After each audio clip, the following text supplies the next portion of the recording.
Bismillahirrahmanirrahim. Assalamualaikum warahmatullahi wabarakatuh. Ya, hari ini kita akan lanjutkan kuliah kita tentang peta kemiringan. Jadi mungkin sebagai pendahuluan, kenapa kita perlu membuat peta kemiringan, saya perlu sampaikan sedikit review tentang apa yang akan kita lakukan dalam beberapa minggu depan ya. Jadi idenya itu adalah kita ingin belajar ya, ingin belajar memanfaatkan beberapa analisis yang ada, analisis geospasial yang ada untuk membuat peta rawan longsor ya, peta rawan longsor. Jadi dari ide ini kita bisa banyak sekali hal yang bisa kita pelajari, bagaimana cara kita untuk menyiapkan datanya, bagaimana caranya kita untuk mengubah atau melakukan konversi datanya dan sebagainya. Di minggu kemarin kita sudah selesai yang bagian pertama, yang paling kiri. Jadi untuk bisa membuat peta rawan longsor ini kita memerlukan 3 data ya, paling tidak 3 data. Yang pertama itu adalah citra satelit, kemudian yang kedua itu adalah digital elevation model, kemudian yang ketiga itu adalah peta geologi, kemudian yang terakhir adalah data hujan.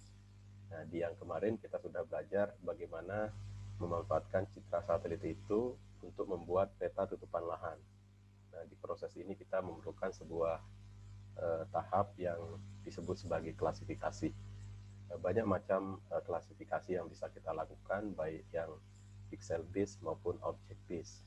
Kalau yang pixel based pun ada dua ya, ada dua metode umum yang bisa dipakai, unsupervised sama supervised classification.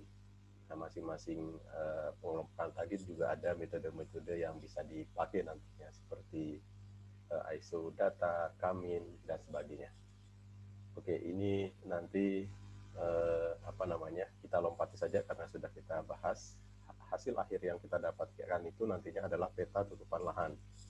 Dan di sini sebagai catatan bahwa karena kita ingin menggabungkan banyak data, maka format data kita yang di baris ketiga ini harus sama nantinya. Jadi kita akan menyiapkan data kita dalam format vektor ya, dalam format vektor, sehingga kalau udah jadi tutupan lahannya maka kita harus lakukan pengubahan dari yang sebelumnya raster menjadi vektor. Kemudian yang sebelumnya untuk bisa mengubah itu maka kita juga tidak bisa langsung dari raster ke vektor, tapi kita harus melakukan reclassify. Jadi raster to vektor itu syaratnya adalah rasternya itu harus digital number-nya harus integer, jadi tidak boleh ada desimalnya, sehingga harus dilakukan reclassification. Baik, yang bagian kedua itu adalah DEM. Jadi DEM ini adalah untuk mengenerate data kemiringan atau slope. Nah, jadi prosesnya kita perlu melakukan konversi data DEM tadi ke kemiringan. Nah, kemudian nanti kita akan dapat peta kemiringan. Peta kemiringannya pun harus kita ubah menjadi format vektor. Di bagian ketiga dari peta geologi kita akan ubah menjadi peta kelas data tanah, kelas tanah dan batuan. Kemudian data hujannya karena bentuknya adalah spot, maka kita harus lakukan interpolasi. Kemudian kita akan punya peta hujan dalam format vektor, baru kita lakukan penggabungan data ini dengan pembobotan dan analisis spasial. Baik, yang di minggu ini kita akan bahas yang biru saja tentang DEM ya, tentang DEM. Jadi idenya itu adalah bahwa ketika kita melakukan konversi ya dari DEM ke slope atau kemiringan, maka kita lihat di gambar yang segitiga ini, maka sebenarnya kita membandingkan dua data. Pertama itu adalah data yang vertikal yang berwarna biru, kemudian yang kedua itu adalah data yang berwarna hitam atau yang horizontal ini, sehingga kita akan dapat nanti yang namanya slope yang berwarna merah ini. Nah, idenya itu adalah bahwa ketika kita melakukan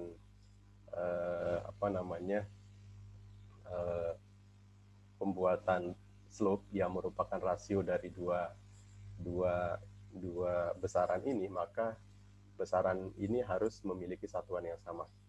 Nah, ini yang sering dilupakan ketika kita melakukan konversi dari dam ke slope. Jadi hal yang pertama yang harus kita pastikan itu adalah kita harus pastikan koordinat sistem kita. Jadi kalau koordinat sistem kita misalkan dia adalah sistem koordinat geografis gitu, dia latitude longitude lintang bujur, maka kita harus ubah ke UTM supaya nanti sistem koordinat proyeksi salah satunya itu adalah misalkan UTM, maka kita akan dapat satuan yang sama. Jadi yang horizontalnya itu dalam satuan meter, kemudian vertikalnya atau ketinggiannya juga dalam satuan meter. Nah, kemudian nanti kita akan dapat slope-nya itu dalam satuan persen. Jadi kalau dia 100% berarti dia kemiringannya itu adalah 45 derajat. Nah, selanjutnya adalah kita nanti setelah jadi, kita lakukan reklasifikasi lagi. Jadi sebelumnya data kita itu akan banyak sekali gradasinya ya, dari 0 sampai 100% ya. Banyak sekali gradasinya, maka kita lakukan reklasifikasi berdasarkan kelas yang kita perlukan. Nah, catatannya sebagai contoh di sini adalah kita melakukan reklasifikasi berdasarkan standar pembuatan peta kemiringan yang sudah ada. Nah, nanti di bagian akhir ada referensinya. Itu kita bagi menjadi 4 saja. Jadi yang 0 sampai 8% itu kelas 1 gitu. Dia satu poligon saja nanti, kemudian 8 sampai 25% kelas 2, kemudian yang 3 itu adalah 25% sampai 40%, sisanya 40% sampai 100%, itu di kelas 4. Nah, setelah dia jadi, kita harus pastikan bahwa data kita yang sebelumnya itu masih dalam format raster, maka kita harus ubah yang sebelumnya raster ini menjadi poligon. Nah, di dalam proses konversi ini bisa jadi nanti kita akan perlu lakukan beberapa hal seperti eliminasi, kemudian smoothing dan sebagainya. Nah, ini adalah contoh peta slope yang kita miliki. Jadi warnanya juga sudah standar. Jadi kalau dia hijau dia paling datar ya. Kemudian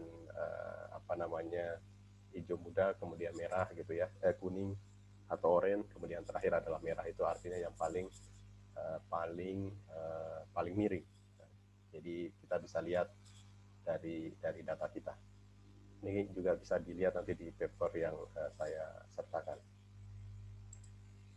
Nah, ini adalah catatannya bahwa ketika kita melakukan konversi dari raster ke poligon gitu ya, raster ke vektor, vektornya adalah poligon, maka bisa jadi kita perlu 3 hal ini. Yang pertama itu adalah kita harus lakukan reklasifikasi yang tadi. Kemudian yang kedua adalah kita mungkin perlu melakukan eliminasi.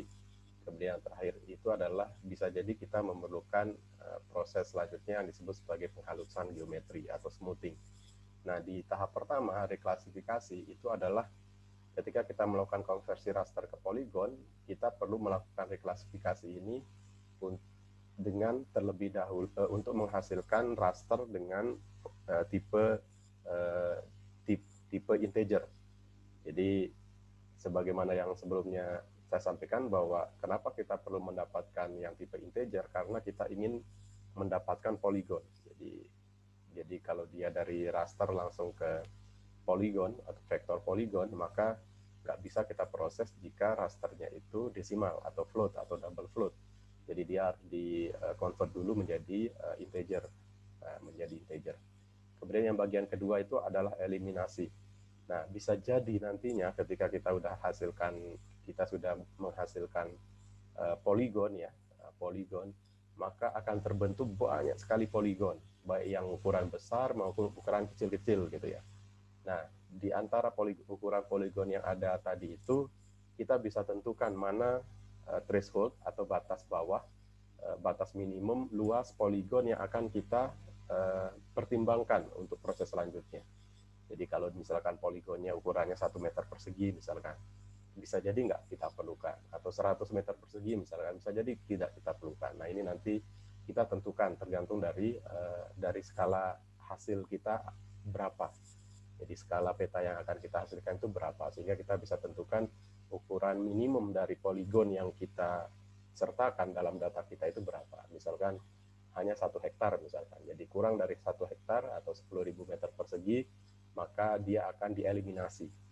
Nah, ini catatannya kita menggunakan istilah eliminasi karena kita sebenarnya tidak menghapus data, tapi dia akan datanya tadi itu, data yang sebelumnya kita remove itu dia akan bergabung dengan data polygon sebelahnya.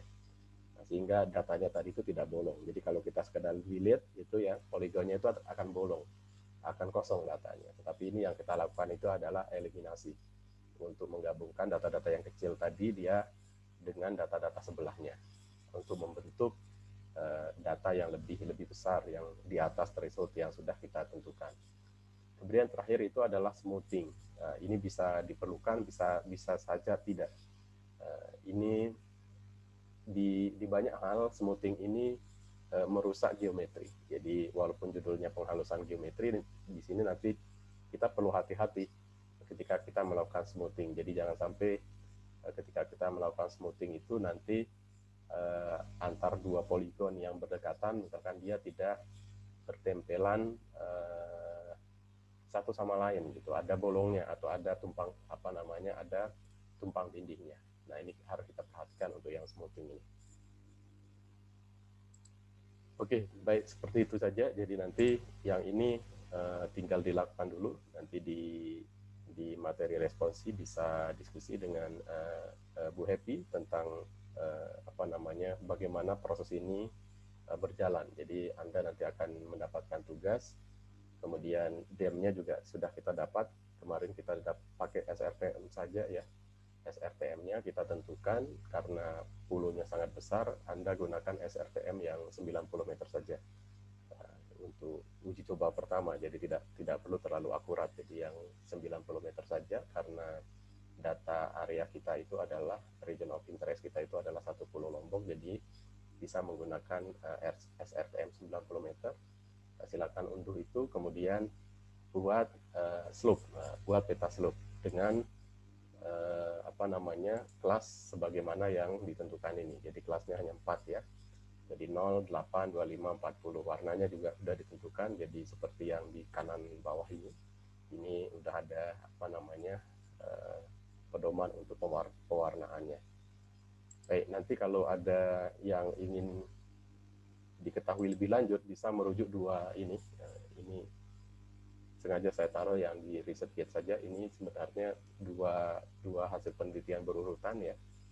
Satunya itu dipresentasikan dulu di Thailand, kemudian satunya ini adalah di sebuah jurnal ya, sebuah jurnal. Anda bisa lihat ini adalah satu paket riset sebenarnya, walaupun dia delay sekitar 2 tahun perbedaan antara dua penelitian ini. Baik, mungkin itu dulu, kita bisa lanjutkan dengan diskusi.